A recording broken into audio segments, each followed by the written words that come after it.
साथीहरु म चाहिँ मकैको पत्ता टुप्पा काटिरहेको छु है। घाँस काट्नुपर्छ गाउँघरमा, के गर्ने काम धेरै छ। एकदम घाँस काटेर आज चाहिँ खसीलाई बाख्रालाई लगाउने मेरो कुरा भइरहेछ।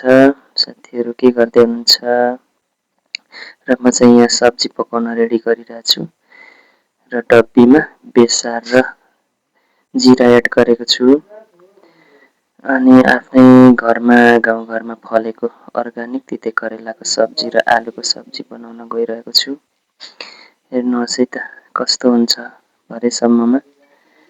मिठो हुन्छ कि हुँदैन साथीहरु, मैले पकाउने ट्राई गर्दैछु र यहाँ आलु मिसाएको छु। साथीहरु मेरो आजको काम यस्तै छ।